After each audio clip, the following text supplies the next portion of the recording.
Hola mi familia hermosa, Dios me le bendiga. Encantada de estar con usted una vez más, como todos los días. Deseosa de compartir con usted este tiempo de reflexión, este tiempo de análisis en la cual pues día a día Dios nos viene hablando, nos viene redarguyendo. Entonces hoy vamos a dar inicio con nuestra oración y que sea Él el que nos hable en esta noche, que no sea palabra de nadie que escuchemos, sino que sea la voz de Él la que nos hable, la que nos enseñe, la que nos transforme cada uno de nuestras vidas. Entonces colocamos en la presencia del Señor este tiempo. Soberano Padre Celestial, mi Dios Todopoderoso, en esta hora, Señor, nos venimos delante de ti, Señor, a humillarnos, a postrarnos delante de ti, Señor. Porque ¿a dónde más iremos, Señor, si no es a tu presencia? ¿A dónde más encontraremos palabra de vida, Señor, si no es en tu presencia? Y hoy, amado Dios, reconocemos esa grandeza, ese poder tuyo, Señor. Reconocemos la soberanía, Señor. Reconocemos que tú eres el Rey de Reyes, el Señor de Señores. Que no hay nada más grande, más digno que tú, Señor. Que tú eres el gran yo soy, el todopoderoso, el sublime, el eterno, Padre. Y hoy venimos delante de ti, Señor. Hoy venimos sedientos de ti, Señor, sedientos de tu palabra, Señor, sedientos de que nos hable, de que nos guíe, de que nos muestres el camino, la senda a seguir, amado Dios Todopoderoso. Hoy te queremos pedir, Padre, que seas tú el que nos hables, que seas tú el que nos enseñes, Señor, a cumplir con tus mandatos, con tus estatutos, Señor. Hoy queremos honrarte, amado Padre Celestial, honrarte con nuestras vidas, Dios, honrarte con nuestras acciones, Padre eterno, mi Dios Todopoderoso. Y hoy venimos delante de ti, Señor. Enséñanos, Padre, y perdónanos todo aquella cosa incorrecta que hacemos, Padre. Todo aquello malo que hacemos, Señor, hijos desobedientes que somos muchas veces, Señor. Hoy te pedimos perdón por ello, Padre eterno. Te pedimos que a través de tu Santo Espíritu seas tú el que nos ministre, que seas tú el que nos redarguya, que seas tú el que nos hable, Padre eterno. Hoy venimos sedientos de tu palabra, hoy queremos conocer algo más, Señor, de tu palabra, para que seas tú transformándonos, Padre celestial. Hoy te pedimos igualmente que cuides nuestra familia, nuestros hijos, nuestros esposos, nuestros hogares. Bendices desde el más pequeño hasta el más grande, Padre. Te lo pedimos en el nombre de tu Hijo Jesucristo. Amén y amén. Bueno, mi familia, hoy vamos a leer entonces, vamos a trabajar un texto que lo encontramos en el libro de Malaquías. Pero antes de que empecemos con este libro, a leer los versículos que vamos a trabajar, quiero que hagamos como un poquito como que mirando el trasfondo histórico en la cual se escribió este libro. ¿Y quién es Malaquías? Malaquías es el último de los profetas. De hecho, si nosotros miramos todos los profetas, vamos a encontrar unos profetas mayores y vamos a encontrar unos profetas menores. Entonces Malaquías fue el último de todos los profetas y además el último de los profetas menores. ¿Por qué son menores? Porque la cantidad, el volumen de sus escritos es pequeño. Si nosotros miramos a Isaías, vemos a Jeremías, Ezequías, Daniel, ellos tienen como un volumen más grande en su libro. O sea, más cosas, más revelación tenían ellos. En cambio, Malaquía con otros, las revelaciones pues son más poquitas. Y ¿de qué hablaba Malaquías? Ah, perdón. Entonces Malaquías es el último de todos ellos. Entonces, cuando se termina el libro de Malaquías, hay un periodo de silencio en la historia de las Sagradas Escrituras. Hay un periodo de silencio que es de como de 400 años. Ese periodo se le llama periodo intertestamentario. ¿Ya? Y después de ese periodo es donde llega el nacimiento de nuestro Señor Jesucristo. Entonces, ¿qué era lo que hablaba Malaquías? ¿Qué pasaba con Malaquías? Pues Malaquías le estaba hablando a un pueblo de Israel, y como siempre el pueblo de Israel rebelde, desobedientes, no hacía las cosas como Dios mandaba. Y pero a ellos, los que vivían en esa época, el pueblo de Israel de esa época, ¿qué tenía? O sea, ellos habían salido de una cautividad. O sea, recordemos que ellos en la época de los reyes fueron llevados cautivos 70 años a Babilonia. Luego, después de los 70 años, Dios utilizó a Nehemías, a Esdras, a Zorobabel. ¿Para qué? Para que retornaran a ese pueblo. ¿Y qué hicieron? Pues reconstruyeron el templo, reconstruyeron las leyes con Esdras, y Nehemías lo que hizo fue la reconstrucción del muro que cubría toda la ciudad de Jerusalén. Pero ese pueblo, viniendo de todo eso que venía, de esa cautividad que venía, entonces los que llegaron pues de ese retorno, de ese exilio, pues eran los que se portaban bien. Luego fueron muriendo ellos y los que fueron quedando, los descendientes de ellos, empezaron otra vez a su paganismo, a su idolatría, y fue cosas tenaz la que hacían. Entonces ahí donde Dios les habla a través de quién, a través del profeta Malaquías, ¿sí? Y le habla a quién, sobre todo a los sacerdotes y a los laicos. Les habla en qué sentido, porque ellos eran los causales de qué, de la perdición prácticamente del pueblo. Recordemos que qué es lo que hace un sacerdote, o qué hacía un sacerdote en la época de Moisés, por lo menos cuando Dios escogió al sumo sacerdote que fue Aarón. Ellos tenían unas características del vestuario, tenían unas características ellos, y de ello, cuando ellos iban a la presencia del Señor, iban al tabernáculo y no eran dignos, morían allá porque los consumía el fuego del Señor. Sin embargo, pasó tiempo y el sacerdote ya perdió todas esas características que tenía. Y es lo que pasa con este remanente que tenemos aquí del pueblo de Israel, del pueblo judío, que se portó muy mal, y los sacerdotes eran los causales de eso. ¿Y qué es lo que hacían los sacerdotes? Pues ofrecían ofrendas inmundas a nuestro Padre Celestial, se casaban, dejaban a sus mujeres, a sus esposas fieles, las dejaban por casarse con mujeres paganas, con mujeres jóvenes paganas. Se robaban, le robaban al Señor lo que le correspondía al Señor, lo que era el diezmo y las ofrendas. Entonces nosotros en esta noche que vamos a hablar precisamente de esas inmoralidades, de todas esas cosas que hacía ese pueblo. Y vamos a ver nada más de tres cosas que les hablaba Malaquías a ese pueblo. Vamos a hablar de dos condenas y dos exhortaciones. La primera la vamos a encontrar en donde, en el capítulo 1, versículo 6. De 6. Dicen, de 6 en adelante, y dice: el hijo honra al padre y el siervo a su señor. Sí, pues yo soy padre, está hablando Jehová, ¿dónde está mi honra? Está diciendo a quién, al pueblo de Israel. Y si soy señor, ¿dónde está mi temor? Dice Jehová del Señor, el Jehová de los ejércitos, a vosotros, oh sacerdotes, que menospreciáis mi nombre, y decís: ¿en qué hemos menospreciado tu nombre? Le contesta el Señor: en que ofrecéis sobre mi altar, en que ofrecéis sobre mi altar pan inmundo. Y dijiste: ¿en qué te hemos deshonrado? Le contesta el Señor: en que pensáis que la mesa de Jehová es despreciable. Continúa, dice: y cuando ofrecéis el animal ciego para el sacrificio, ¿no es malo? Asimismo, cuando ofrecéis el cojo o el enfermo, ¿no es malo? Preséntalo pues a tu príncipe. ¿Acaso se agradará de ti o le serás acepto? Dice Jehová de los ejércitos.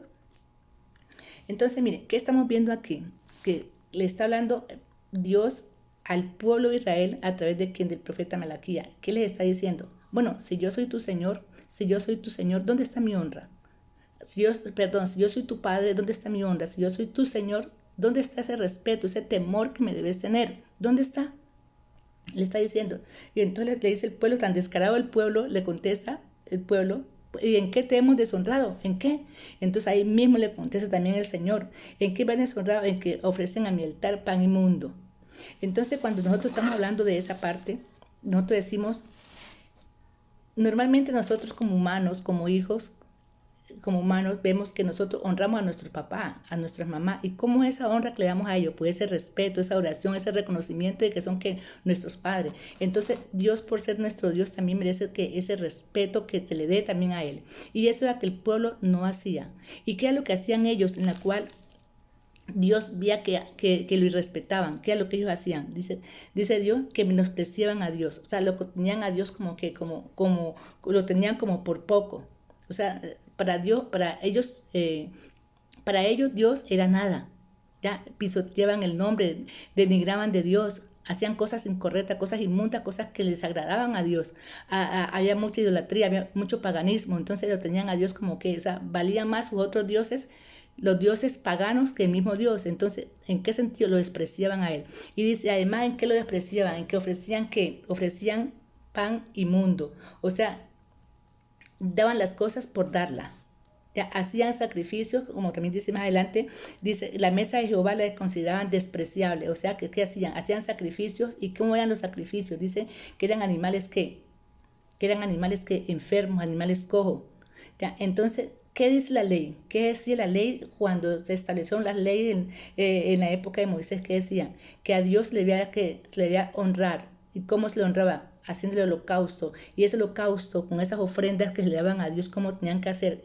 Tenían que hacer de animales, esos animales tenían que ser perfectos, no tenían que tener ninguna mancha, nada tenían que tener de malo esos animales, ni de enfermos, nada. A Dios, y de que le daban era lo mejor, buscaban lo mejor. ¿De dónde? De esas ofrendas, era lo mejor que se le llevaban a ellos. Pero entonces este pueblo, ¿qué pasa? Con todo el tiempo, este pueblo perdió toda la visión, perdió todas las normas, perdió todo. Y no únicamente el pueblo, porque ahí le están hablando aquí a los sacerdotes. Los sacerdotes eran los que hacían esos sacrificios. O sea, ellos eran los que llevaban ese pan inmundo, como dice el Señor, ¿a dónde? A la mesa del Señor, al holocausto del Señor. Ellos eran lo que hacían, ellos eran los que llevaban aquí al mundo a la perdición, a la perversidad al pueblo de Israel. Entonces yo les estaba hablando a ellos, ¿sí? Esos sacrificios que le daban, que llevaban al Señor, eran que no eran dignos de quién, no eran dignos del Señor, eran sacrificios sin sinceridad. O sea, lo hacían lo hacían porque sí, por hacerlo, pero no porque lo hacían con ese amor, como lo hacían los muchos antes atrás, algunos judíos. Entonces, le honraban al Señor, y de hecho hemos hablado mucho de personas que han honrado al Señor, pero este pueblo que estaba en esa época, sí, no había nada bueno que hacían ellos, porque todo era malo. Entonces aquí donde Dios le da una condenación, y le dice en el versículo 9, le dice: ahora pues orad por el favor de Dios, para que tenga piedad de nosotros. Miren lo que está diciendo: orad para que Dios, para que Dios tenga misericordia y no los castigue. Pero ¿cómo podéis agradarle si hacéis estas cosas? Miren lo que está diciendo. Le está diciendo Dios: oren, pidan para que Dios tenga misericordia, tenga piedad. Pero el Señor decía al mismo tiempo: pero ¿cómo pueden agradarlo con todas las cosas que hacen? ¿Cómo pueden a Dios decirle: Señor, aquí estamos, si en el corazón de ellos está contaminado de la maldad? O sea, no había cómo. Sin embargo, Dios, como les decía, que oraran, que pidieran para que Dios para que Dios tuviera misericordia prácticamente con ellos. Y dice el versículo 10: ¿quién también hay de vosotros que cierre las puertas o alumbre mi altar de balde? Yo no tengo complacencia en vosotros, dice Jehová de los ejércitos. ¿Qué le está diciendo ahí el Señor? Dice: bueno, ¿quién es aquel que trabaja para mí? ¿Quién es aquel que trabaja para mí y trabaja de balde? Si yo también pago, le estaba diciendo el Señor. Yo también pago. Eso les estaba haciendo el Señor a ellos. ¿Ya? Entonces, si vamos ahora nosotros al versículo, a la segunda parte, la segunda amonestación dice: ¿robará el hombre a Dios? Pues vosotros me habéis robado. Y dijiste: ¿en qué te hemos robado? En vuestros diezmos y ofrenda. Malditos sois con maldición, porque vosotros, la nación toda, me habéis robado. Dice: traed todos los diezmos al alfolí, y haya alimento en mi casa, y probadme ahora en esto, dice Jehová de los ejércitos, si no os abriré la ventana de los cielos y derramaré sobre vosotros bendición hasta que sobre y abunde. Vemos otra parte que hacían precisamente los sacerdotes y el pueblo. ¿Y qué es lo que hacían los sacerdotes? Le robaban a Dios. Dentro de las normas, los mandatos, los estatutos que había que hacer, había que llevarle que diezmos y ofrenda que al Señor. ¿Llevarlos a dónde? Al tabernáculo, en un comienzo al tabernáculo, y luego se llevaban, cuando ya estaba el templo construido, se llevaban al templo. No es que Dios necesite que le llevemos las ofrendas o que le llevemos los diezmos, ¿no? Recordemos que Él es el dueño Él es el dueño del oro y de la plata. Él no necesita. Pero ¿quién necesita? La obra del Señor sí necesita. Y desde la época del tabernáculo le llevaban al Señor allá, llevaban esas ofrendas y esos diezmos, le llevaban allá.